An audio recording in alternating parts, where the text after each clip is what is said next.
अखबार में कभी निकाली, अखबार में कभी निकाली है तो कोई मन कटिंग बता दियो क्या संस्था अखबार में निकाली है बोलिए कभी निकाली संस्था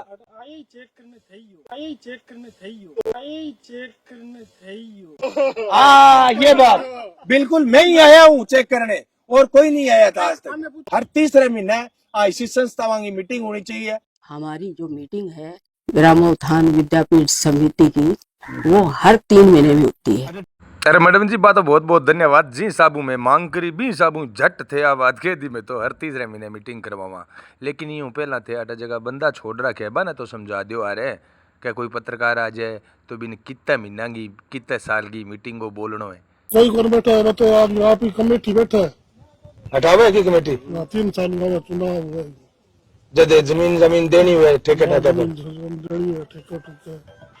वो तो मैंने खुद ने महसूस कर ली कमियां। तो संस्था के क्या महसूस करोगे? मैं ये महसूस करूंगा कि इतनी जमीन होने के बावजूद आज ये खंडर पड़े हैं बच्चियों के जो भवन है एजुकेशन वाले। ये तो ठीक है कि लिपा पोती मैं कोई बात इस तरह की नहीं करना चाहती टेलीफोन के ऊपर। आपको कुछ महसूस हुआ हो और हुआ हो तो आप जयपुर आके मेरे से मिल लो। अच्छा जयपुर आना पड़ेगा? मालिक पूछा मालिक नहीं है ये नौकर है संस्था के अंदर। किसने कह दिया मालिक है? मालिक नहीं है वो। किसने कह दिया मालिक है? यही तो देखो भाई आज मालिक समझ के बैठ गए उनको। मालिक कौन है वो? मालिक कैसे है? उनके नाम से जमीन तनख्वाह देता है ट्रस्ट।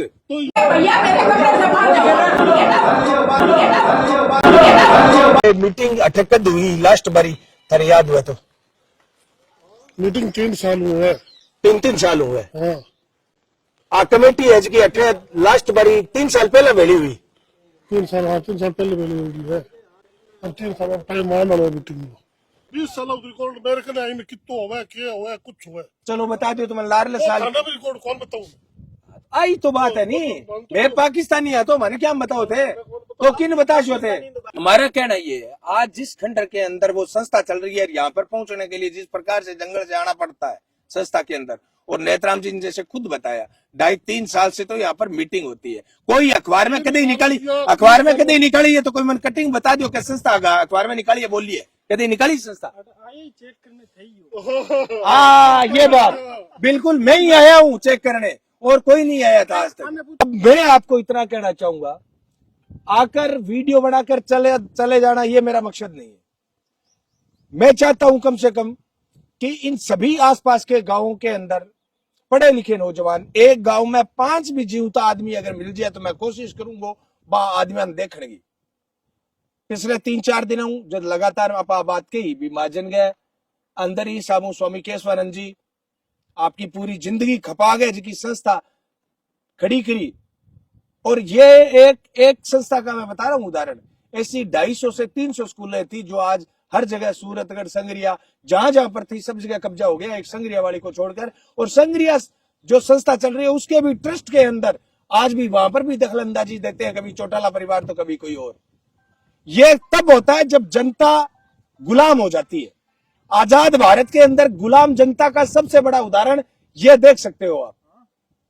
अब गांव के अंदर देखते हैं जितने भी 4 आदमी हम इकट्ठे हुए हैं चर्चा करेंगे भी गांव के अंदर किस प्रकार से हम चौपाले हैं वो लगा सकते हैं। रात्रि चौपाल लगा लिया एक गांव में रात रह गया बैठा कोई हताई कर गए लोगन आ बात के गए भी देखो अपने एरिया के अंदर शिक्षा को बहुत बड़ो केंद्र है अजताई भी की कौन हुई हो। अगर लोग उस शिद्दत के साथ मेहनत करें जिस शिद्दत के साथ स्वामी केशवानंद जी ने मेहनत की थी वैसी मेहनत करे और अभी 5 पीस अंगी मेहनत कर लेनी मांगा मुकाबले तो भी मैं कहूँ इस संस्थान दोबारा खड़े करियो जा सके। और आने वाला 10 साल 20 साल अपनी उम्र तो कहना निकल जाएगी लेकिन आने वाली पीढ़ियां वास्तव में इस क्षेत्र के अंदर निःशुल्क और बढ़िया शिक्षा जो है आने वाली पीढ़ियां ने जी मिल सके। हर तीसरे महीने ऐसी संस्थाओं की मीटिंग होनी चाहिए।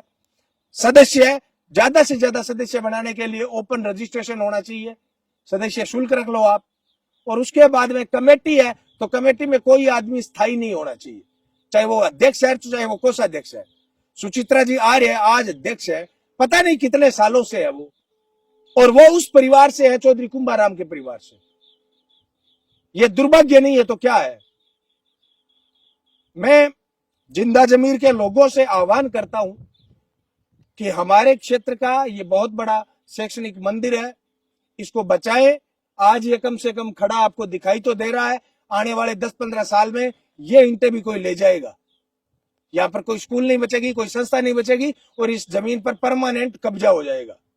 आज ज्यादा से ज्यादा कोई लड़ाई होती है ना इस संस्था के बारे में तो ये होती है कि यार आ जमीन ठेके मन किया कान मिली, यूं ज्यादा यूं आगे कोई लड़ाई का नहीं है। सब लूट की लड़ाई है, पुण्यार्थ लड़ाई, सार्वजनिक लड़ाई, या ये कहे कि परोपकार की लड़ाई यहां पर नहीं लड़ी जा रही। और उसी का कारण है कि आज संस्था के ये हालात है। मैं धन्यवाद देता हूं इसके अंदर बच्चियां पढ़ाने वाले उन लोगों का, टीचर्स का, जो कम से कम इस संस्था के अंदर जितने भी बच्चे पढ़ रहे हैं उनको पूरी शिद्दत के साथ पढ़ा रहे हैं। लेकिन आज इनको कोई चीज चाहिए ना तो भी संस्था की तरह के सामने उनको गिड़गिड़ाना पड़ता है, हाथ जोड़ना पड़ता है, पत्राचार करना पड़ता है। फिर भी इनको अगर कोई कूलर, पंखा या कोई टेबल, मेज, कुर्सी मांगनी पड़ती है तो वो भी इनको गिड़गिड़ाना पड़ता है, इनको आसानी से नहीं मिलता है। और ये जो खंडर यहाँ पर आपको दिखाई दे रहे हैं ना, ये किसी न किसी महलों की नींव तय कर रहे हैं। ये यहाँ पर जितने भी खंडर आपको दिखाई दे रहे हैं। अब मैं चाहता हूं कि अगर किसी के पास सुचित्रा जी का नंबर है कि नहीं, इस संस्था ने आज तक कोई 2 कमरे 4 कमरे बनाकर यहां पर बच्चों की शिक्षा के लिए कुछ नहीं किया है। इतनी जगह, इतनी जमीन, ये पैसा लग कहां रहा है? कभी भी मैं ये कहता हूं, दावे के साथ कहता हूं, क्षेत्र के किसी भी इलाके में किसी सरपंच, किसी जनप्रतिनिधि को पता है कि हर साल जमीन की जब बोलियां लगती है, ठेके पर चढ़ती है, क्या प्रोसीजर है, कब चढ़ी थी, कोई मीटिंग हुई थी, कितने लोगों को पता है? ये बातें किसी को पता नहीं है। करोड़ों रुपए की फसलें होती है, वो करोड़ों रुपए की फसलें कहां जाती है ये बताइए। आज आम आदमी, इस क्षेत्र के गांव के लोग, यहाँ के जनप्रतिनिधि, सरपंच है तो, प्रधान है तो, एमएलए है तो क्यों ध्यान नहीं दे रहे हैं? क्या मतलब हो सकता है इस खामोशी का? इस खामोशी का एक ही मतलब है कि स्वामी केशवानंद जी जो स्वतंत्रता सेनानी थे, सामाजिक चिंतक थे, शैक्षणिक शिक्षा के क्षेत्र के अंदर काम करने वाले महापुरुष थे वो। और उसके बाद में चौधरी कुंभाराम जी आर्य, उन्होंने इस संस्था को अपने हाथ में लिया। लेकिन उनके आगे जो सुचित्रा जी आर्य और विजयपाल जी जिनका नाम आ रहा है, जो आज संभाल रहे हैं, बड़े दुर्भाग्य की बात है। इस संस्था में ईमानदारी से काम करने वाले लोग भी थे, उनको यहां से धक्के मारकर निकाल दिया गया। जो ईमानदारी पसंद लोग हैं, जो पारदर्शिता पसंद लोग हैं, जो मेहनत पसंद लोग हैं, उन लोगों को इस संस्था में से निकाल दिया जाता है। यह हमारे क्षेत्र के लिए कलंक की बात है, पूरे इलाके के लिए कलंक की बात है। मैं चाहूंगा एक बार देख लीजिए इस संस्था का हालत देख लीजिए। यहां पर भी कोई मीटिंग होती होगी, चारों पड़े है, अठे भी कोई मीटिंग होती होगी इन संस्था में। देखो सफाई कब हुई है पता नहीं, लास्ट बार कब सफाई हुई है पता नहीं। ये संस्था देख सकते हो आप, सारे कमरों के ताले लगे हुए हैं, लॉक लगे हुए हैं। लगता है इस संस्था में कभी कोई काम हुआ था। संस्था के सागे कोई पेड़ है, वो बड़ो पुरानो प्राचीन पेड़ लगे है। अरे इंगी वट वृक्ष शाला दई हो जो फैलेड़ो है, फैलाव है।